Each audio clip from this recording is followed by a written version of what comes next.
May from 2002 is Lucky McKee's first movie.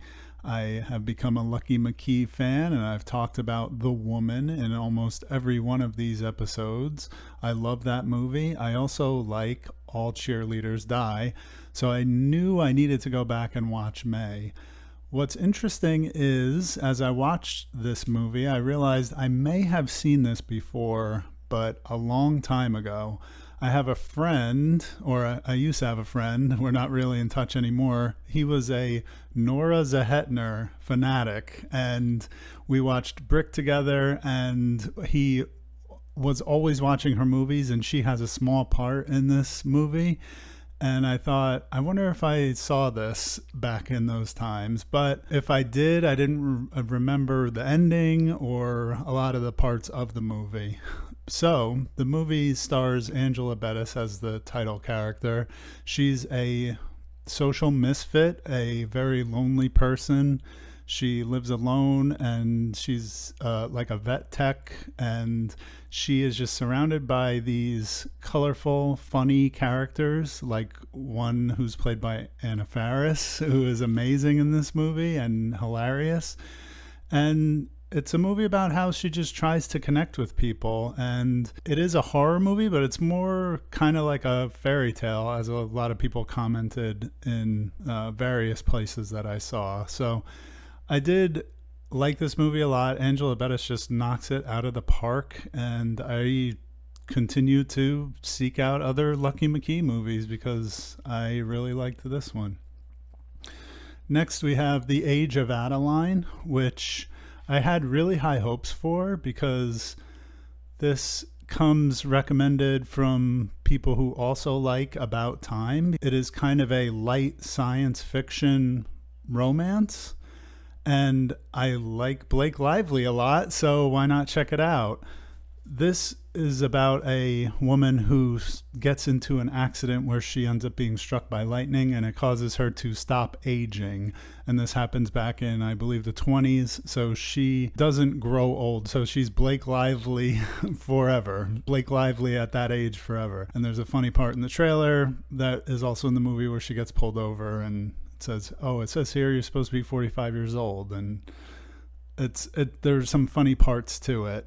I thought the first half of the movie was quite engaging as we explore how she deals with this quote unquote problem that she has, but when the love interest was introduced, and the love interest's family especially was introduced, I felt like the movie just kind of went downhill. Especially when Harrison Ford was introduced. I thought he was really not good in this movie. I felt like he was really phoning it in. And the main love interest also I found to be very unlikable, kind of a boundary pusher in not good ways. And there's one scene where our character Adeline works at a library, and the love interest character is going to donate some books, and he's using that as leverage to get a date with Adeline, but she's a very secretive person for obvious reasons. He really at one point says, I'm going to take these books back if you don't go out with me. And it was just like kind of shitty. I don't know. I ended up really not gelling with this movie in general, but I didn't hate it that much, if that makes sense. So ended up giving it 3 stars.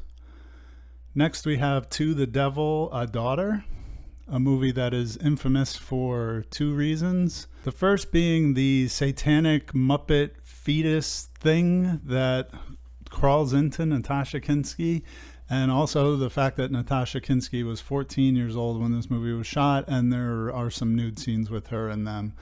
It is creepy when you look at it from that angle, for sure, and I must have forgot that I knew about that or something. I promise you that I did not watch this movie looking for that kind of stuff. And in fact, the movie, in my opinion, is not that good. It's a supernatural cult thriller. And when I say cult, I don't mean like it's a cult classic. I mean, it involves cults. And it has Christopher Lee in it, and he is great.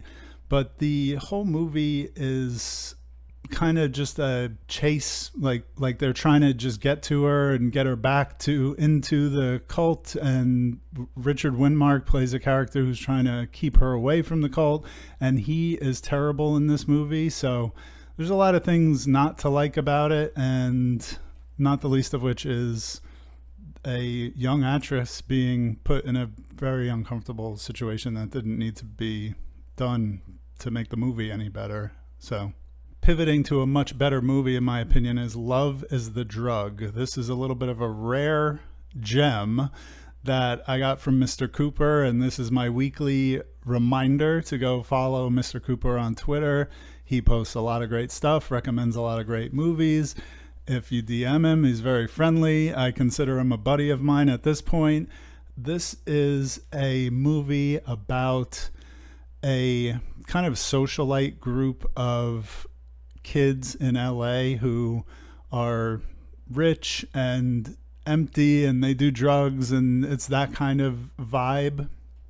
And there's a young man named Jonah who tries to get into their good graces because he's obsessed with the character Sarah, played by Lizzie Kaplan. Now, this movie seems to be kind of misread by a lot of people. I even read a review on IMDb, a really brain dead take on this movie that said, oh, this is really about the dangers of falling in with the wrong crowd. And there's an element of these characters would probably, they're not the most upstanding citizens in the world, but what this movie is about is not letting a young man like Jonah into your friend group. It's the dangers of letting a low status gamma male into your friend group. That's what this movie is about.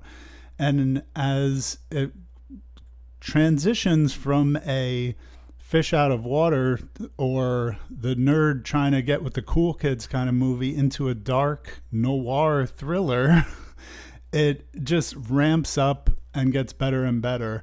Now, I got a comment from my friend Andre on my previous video, and he says, do you ever give 4.5s? And I said, no, not really, because if a movie's pretty good, I'll give it a 4, and if it's like perfect, I'll give it a 5. And when I give a movie a 4.5, I'm thinking, why isn't this just a 5 or a 4? I don't know why that's my thought process, but I gave this a 4.5 because I can identify exactly what I don't like about it, and it's minor things. So towards the end of the movie, I don't think Sarah is sufficiently repulsed by Jonah. There are some moments where she almost says, well, maybe we should hear him out. And it's like, after all that has happened to her, I don't think that is realistic. And then also the movie just very, very abruptly ends, which I do think fits, but they could have had a little bit more of an epilogue or a come down after the like climactic events of the movie.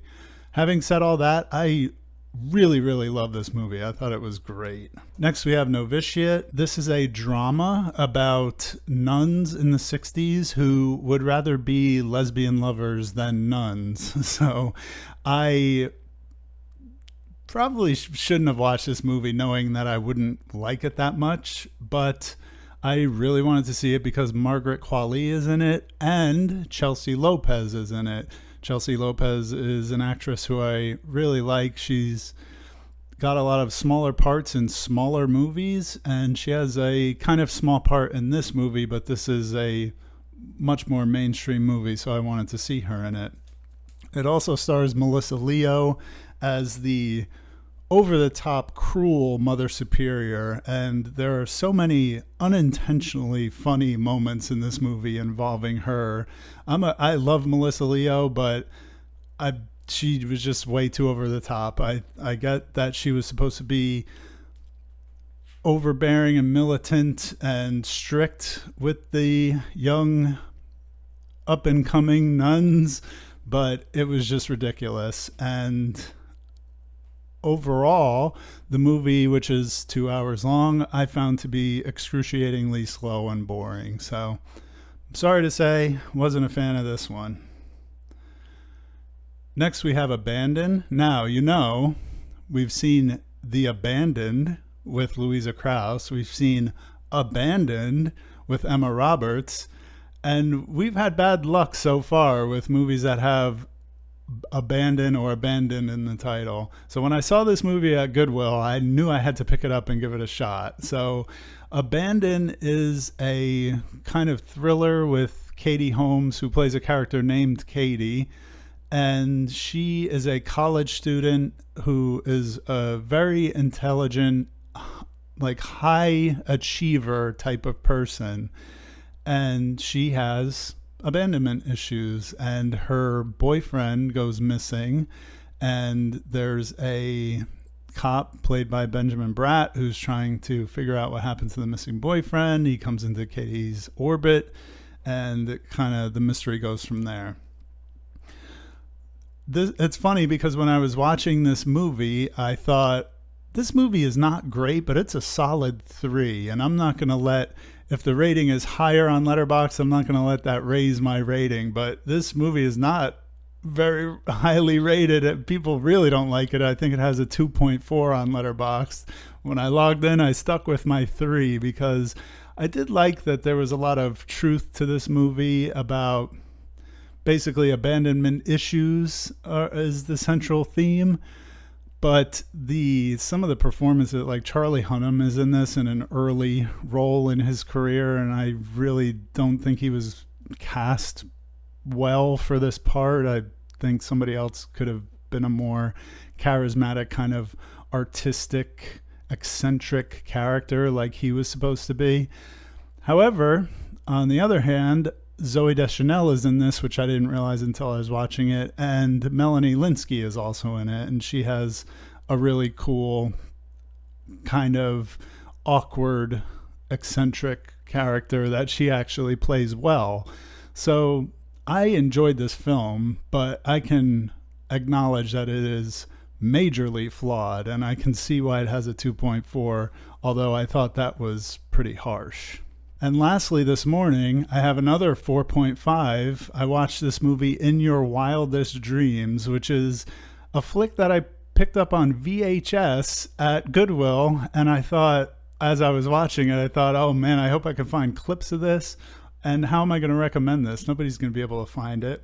Well, luckily it is on YouTube, and I will put a link to it. So if you want to watch the movie, you can also check it out.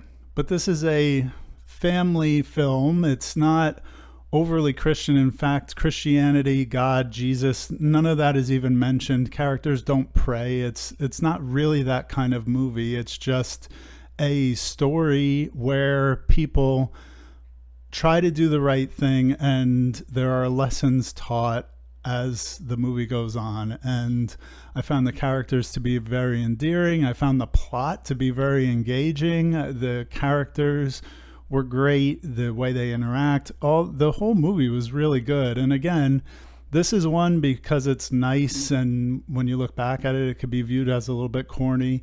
It's very low rated on Letterboxd. Some people have nostalgia for it, but me, having never seen it, I'm taking the nostalgia from the time in which it was filmed. This story involves a young man named Mark who accidentally makes a stock market investment that pays him off so richly that he has money beyond his wildest dreams all of a sudden. And the choices that he makes of what to do with it, and reflecting on how he got it, and all these things are what makes the movie kind of rich. And the character interactions, especially with his girlfriend Holly, played by Lisa Wilburn, who, from what I can tell, this is her only movie, except for playing an extra in some other thing that she's credited with on IMDb. But it's a shame because she was amazing in this, and she's kind of the moral center of the movie. And she gives Mark kind of subtle direction on, hey, I don't have a good feeling about this, or, is that what you really feel? Do you trust this guy? All that kind of stuff. So she was great, and I wish I could see her in more stuff, but I guess she wasn't. I hope she's living a beautiful life at this point. But that's going to cap off our week for now. Thanks for hanging out, and I'll see you on the next video.